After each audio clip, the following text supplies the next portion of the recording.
right.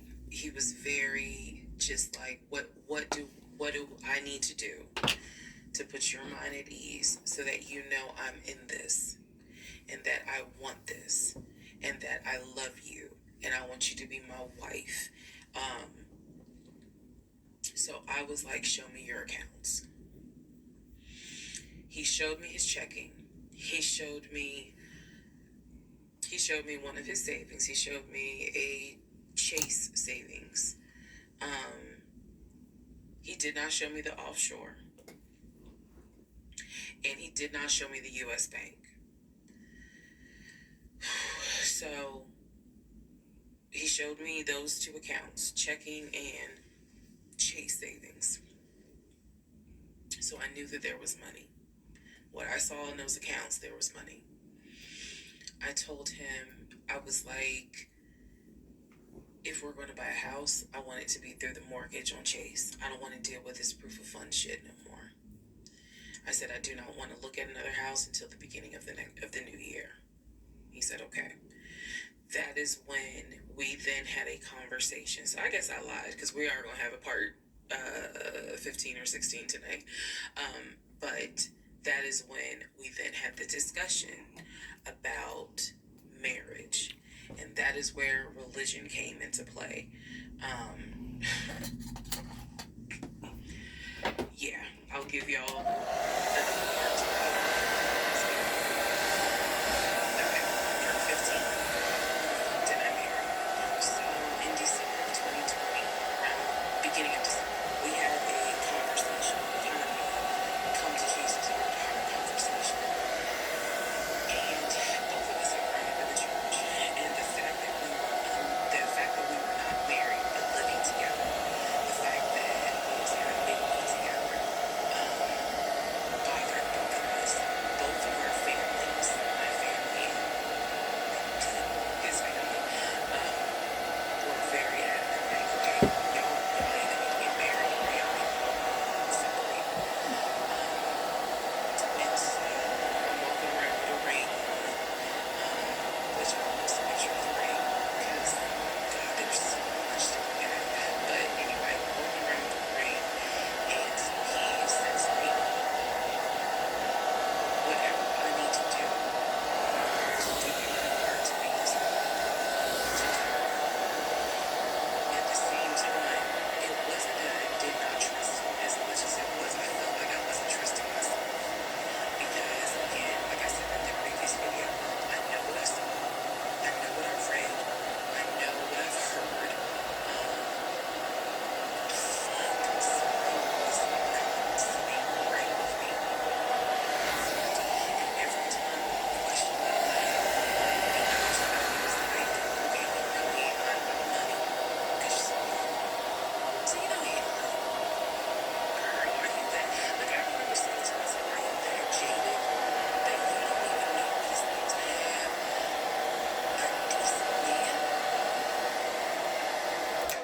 Yes, I really had the audacity. Then we made an appointment to get married and waiting for the judge to come out of chambers so that she could marry us. And the reason why I'm pausing is because, my God, if I could go back and see that young woman sitting in that lobby.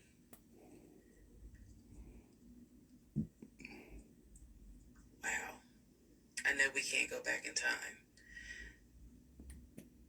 But damn, if I could go back in time, I would. Immediately, I didn't tell anyone I was getting married because I was afraid that we had tried before in September and something came up. So I didn't want to tell anyone. I didn't want to get anyone's hopes up. I didn't want to get my hopes up. I know that's bad, but again, said I would be honest even if it's ugly.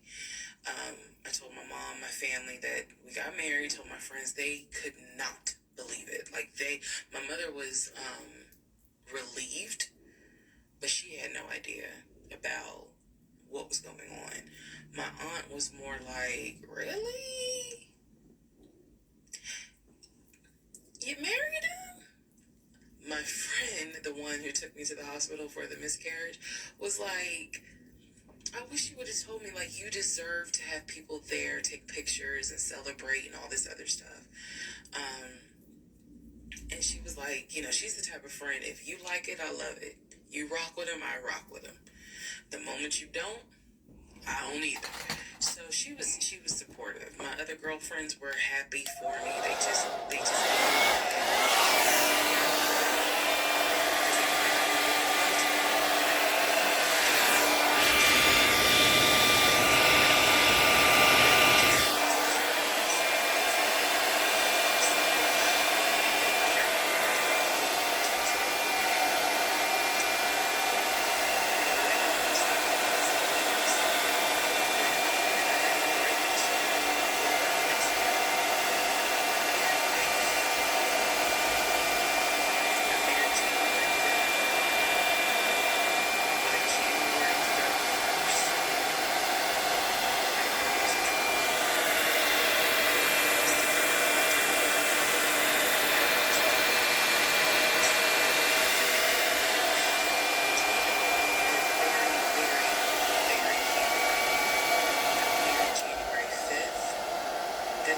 the normal things that married only was to do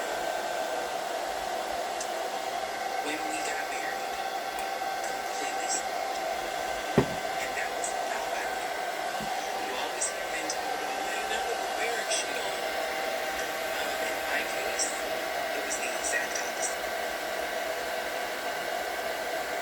It was the exact opposite. So, anyway, this is not a forum to be all R-rated or whatnot, but y'all get what I'm saying. So, we got married January 5th. January 6th, I went to work. It was, a lot of people congratulated me because it kind of worked out that I got married January 7th. I filed the paperwork to change my last name. And if you were following me, you can go back like 15, 16 videos, and I talk about how I had to change my name back to my maiden name. But I changed my name.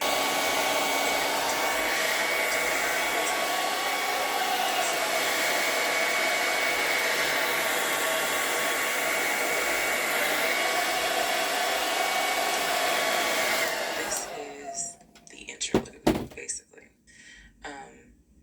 I'm not recapping on this video. I'm just kind of answering some stuff that has been written to me. Someone was like, why are you airing? I truly hoped it was my turn. You see the women who are, so happy and, they're in these loving marriages and life just looks good. I really, really wanted it to be my turn. And so I excused away a lot of stuff that I hope the next woman who sees this does not excuse. Because I don't wish this on anybody. I don't wish this on anyone to feel the way I felt the moment I discovered the whole truth. So I just wanted to say that because I think it's important to try to answer the why is she posting this? Honestly, I was tired of holding it in.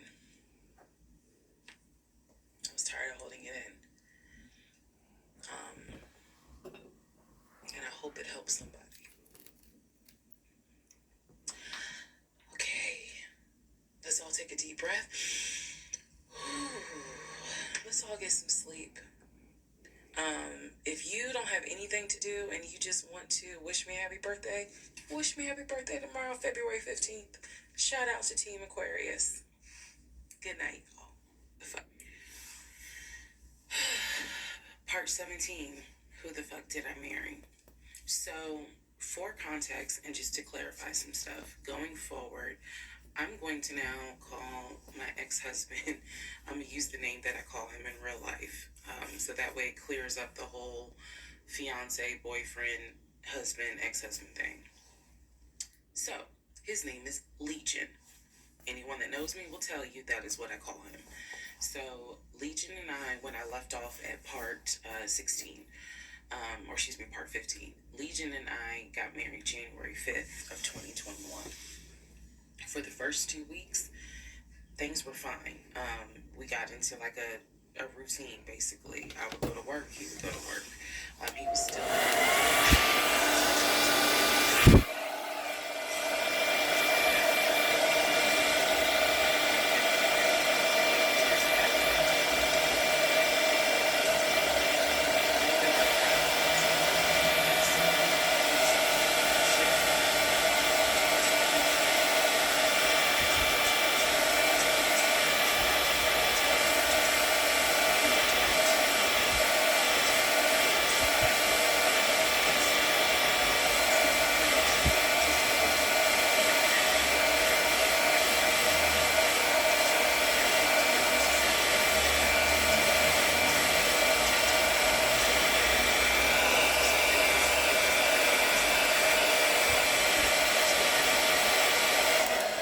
morning routine was he would talk. So I worked at Georgia State Patrol. And I said this in a previous video, but again, there were things I said in previous videos that I remember saying, hey, remember that because it's going to come back later. So I worked at Georgia State Patrol. I had been working there for almost 8 years, 7 or 8 years by the time Legion got into the picture. He was fine with the fact that I worked within law enforcement. I'm not a trooper. I'm not a sworn officer. I'm a civilian. However, again, his dad was a retired police officer. So he was perfectly fine in the beginning with the fact that I worked for Georgia State Patrol. He had been to my office before. He had met some of my co-workers. Obviously, with COVID, because I still had to go into the office to appoint as well. He had been up there. So the friend who took me to the hospital when I was here, he and I have been to her home with her and her significant other before. So even in the world of COVID, we got a little time to get together with people. He has met people there. He has met my friend, or got to my friend, and he has met some of my coworkers. So when we got married, the first 2 weeks, like I said, was fine. And then it's as if something snapped. Something just changed. What was totally acceptable for suddenly would come into my life. I knew I had to run. We get up at 3:30, so the big boy 5, right? Things that had me like, he had never questioned me to my life. And really didn't even question it because when I'm off work, I leave. So it was never a situation of, oh, I'm just sit around at work and just run my mouth because I have nothing to do. And then it turned into, he would call me every day from work, and I'm going to demonstrate how those phone calls went, but he would call me every day from work. And if he even so much as heard a male voice in the background, he would have little comments to me. Who was that? Are they in your office? Man, I never know who's around you, because it seemed like every time I call you, I have the hiccups. Sorry. It seems like every time I call you, there's some man around, and I'm just like, at first I kind of shrugged it off. I laughed it off because it really truly was absurd. He would be home every day between 3:30 and 4 without fail. It was so, I shouldn't say it was unbelievable, but I had set my clock by the fact that I would hear that garage door ring between 3:30 and 4 o'clock every day that he went to work. Even during lockdown, he still had to go work. His job was putting lockdown on me. For me, I was allowed to work from home, but unfortunately, I did not handle it well. And so I would fall asleep and not check email. So my boss was like, yeah, you're going to have to come back to the office because you're not trustworthy. And I wasn't. I mean, I would watch Netflix and not even be on my computer. So I had to start going back to work every day, 5 days a week. And I was, me and another lady were the only two in there because we were the only two who did not handle work from home properly. Anyway, that's another story. So Legion he started to not come home by 4 o'clock. He started to come home 5, 5:30, 6, 6:30, sometimes 7 o'clock, because he was saying that he was looking at houses after work with his friend Scott. So it definitely was noticed that things are changing. And I just, at this point, kind of emotionally and mentally, I was just like, I don't know what to do. This is the end of January. Remember, I told you in part 15, I got married January 5th. By January 31st, I kind of knew I was in trouble. And by the end of January, sure enough, I knew things were changing in a way that I was like, I hate to sound redundant, but what the fuck is going on? Period. I did not like him. I left and I would just go for a drive because driving clears my mind. I called my aunt, told her what happened. I don't recommend that. I don't recommend calling family to tell them what's going on in your marriage. But I called my aunt, and my aunt lovingly was like, what do you want me to say? You married him. You know, he ain't your boyfriend. Y'all can't just break up. That's the hard part about marriage. Is like, I mean, yeah, I guess you could leave him, but at the same time, you married him. So, honey, you're going to have to go back home. And y'all are going to have to figure this out. She was like, I can't give you advice on what you should do. I'm sorry that this happened, but you married him. So, even though it was just one drive, I went back home, and that's when the discussion was, we need to do marriage counseling. Part 23, who the fuck did I marry? So, we agreed to do marriage counseling. I had found a pastor and his wife who agreed to do our counseling, basically. Our counseling was going to be on Zoom, and it was going to be every other week, every other Tuesday. Initially, Legion was participating in it. His body language seemed to be that he was open and receptive to the marriage counseling.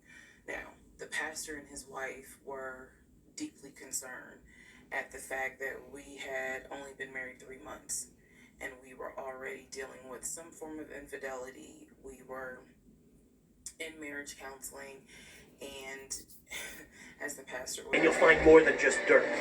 You'll find another city. You would have no idea coming in off the street that there's this labyrinth here. It's amazing. From forgotten underground rivers. So is this one of the lost rivers? To an ancient Roman complex. And this is clearly a Roman ruin. 2 millennia of London's turbulent past. Are closer than you think. This is a bit of secret, hidden London, really. Coming down! Lost bunkers, ancient churches, and secret burial crypts are all hidden underground. Everywhere you walk, you're walking on a burial. And even London's most famous leader, Winston Churchill, had a top-secret subterranean lair. So right over here, Churchill is sitting with all his war ministers, thinking how we're going to defend our country against the Nazis, the free world. We're peeling back the layers of time to reveal London's lost cities.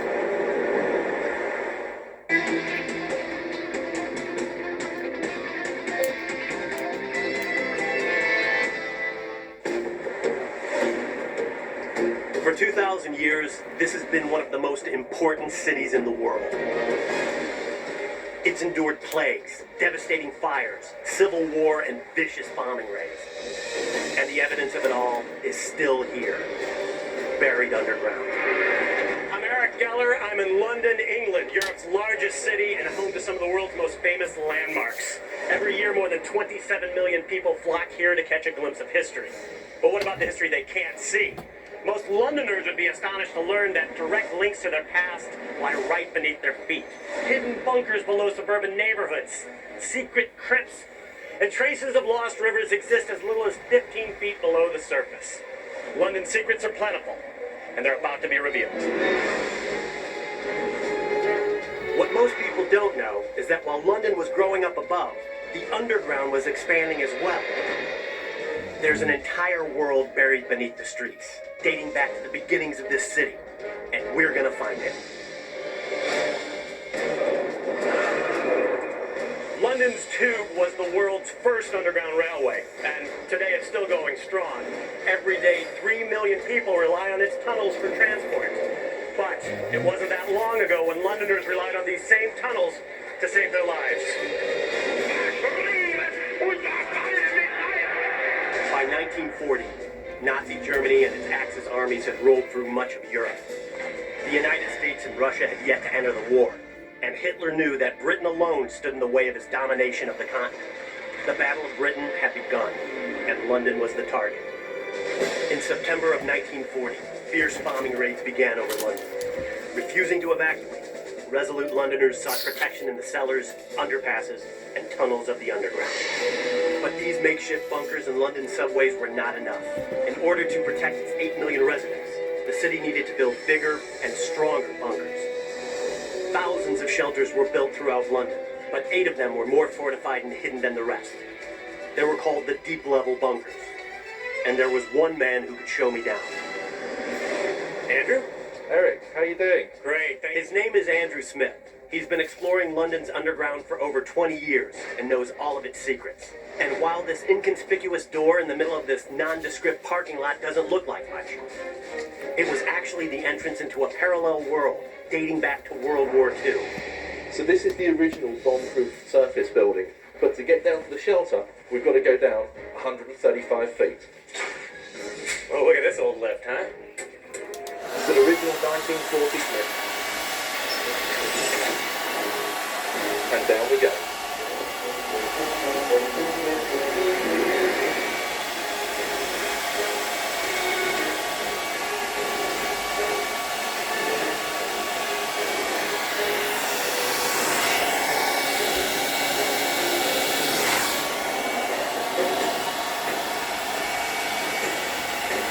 Here we are, 135 feet under London. Unlike most bunkers in London, this one wasn't left abandoned beneath the streets. A lot of boxes here, storage bins. What's this for? Yeah. 300,000 different boxes and storage bins down here, all storing corporate documentation to companies who don't want to build with such more expensive offices up on the surface. But these aren't just ordinary, inexpensive storage shelves. They were originally built as boats. And in World War II, all the people slept here, so we can see the remains of the bunks are still here, now used as shelves for the storage facilities. Yeah, you see the springs right here. There probably would have been a little mattress above this. Even though there were nearly 3,000 feet of tunnels, with 8,000 Londoners crammed in, sleeping arrangements were incredibly tight. But you can see how narrow these bunks are. Notice, how is it that no one got trampled?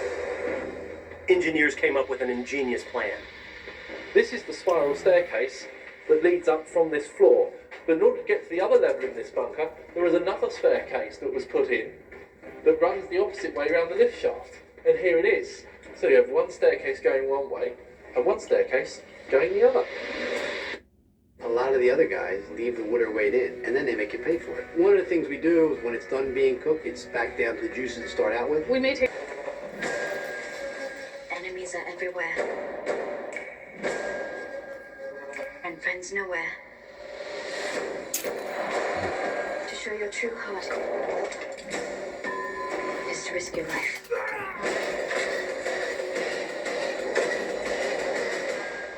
And then you are free.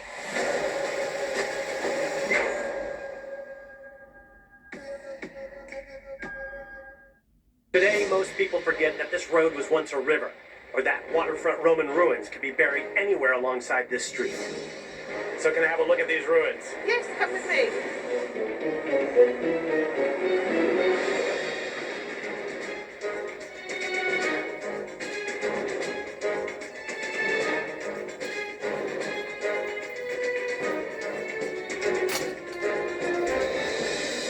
Just 20 feet below a modern office building, we were standing in the middle of ancient Rome. And this is clearly a Roman ruin. These remains are sort of close to what was the Roman waterfront, and although we're below ground here, the Roman waterfront is only a matter of some feet away from us. But this wasn't just an old road or wall. This was a sophisticated Roman bathhouse complex. You got an entire Roman bath down here? Yes, the dock is in the distance, and this is the house that was attached to it. It could have been that it was some sort of hotel or inn, people arriving by boat, getting off the boat, needing somewhere to stay overnight where they could get clean before travelling on to the rest of the province. By the 2nd century, the Roman Empire was massive, spanning 3 continents, from the Middle East across North Africa and covering virtually all of present-day Europe. By the 5th century, Roman influence in Britain began to fade, and Londinium became buried beneath a mountain of urban sprawl. When the Industrial Revolution hit in the mid-1800s, the Roman city disappeared entirely, except for a few sites like this one that were actually saved by the buildings that buried them. How far down below street level are we? We're about 20 feet below present-day street level, because you have to imagine that over the centuries, and the Romans built the town nearly 2,000 years ago, there's been a solid build-up of rubbish. So that as archaeologists, when we dig down, we get this sandwich historical layer with the Romans at the bottom. We were at the bottom of this archaeological sandwich. But how was this Roman building saved when so many were destroyed? In the 19th century, this building was originally the coal exchange. Builders created a cavity surrounding and protecting the original Roman site from the tons of pressure coming down from the coal exchange up above. Later, engineers of the contemporary building followed suit, placing concrete reinforced support beams around the bathhouse to support the cavity and preserve this piece of ancient Rome. But there's more. Incredibly, these remains, protected by the modern building up above, contained a sophisticated central heating system, a testament to the power of Roman engineering. That looks like a furnace. That's what it looks like to me. Yeah, that is the furnace. Is that a furnace? So how is this furnace operated? You had to have your fire burning inside that little tiled archway. So some poor slave would have been in the open yard here, putting wood into that archway, keeping that fire going. So that we've got the columns of tiles that would have supported the floor. The hot air would have flowed underneath those into the various rooms. It's ridiculously sophisticated, isn't it? It is. The Roman designs were not only highly sophisticated, but they were also centuries ahead of their time. And believe it or not, some, if not most, are still in use today. Can you see there's a clay box built Sure. into the wall? The grooves in it actually look very similar to the cement cinders. Yes, it meant that you could actually sort of use the side of that box to actually plaster against. That's exactly the same thing as what we have in the contemporary building. Yeah. These plaster blocks are the same as today's cinder blocks, a very common material used in modern building. In fact, Rome's influence can be seen all around the modern city. But few know sites like this still exist. Do people have any idea that this exists down here? No, this is rather a secret. This is a hidden away. It's important that we preserve these remains because these big office blocks take out all the archaeology. So it's very important to us that we preserve what's left. Most of Roman London has already disappeared beneath today's city, but the legacy of the ingenious Roman engineering is still alive today.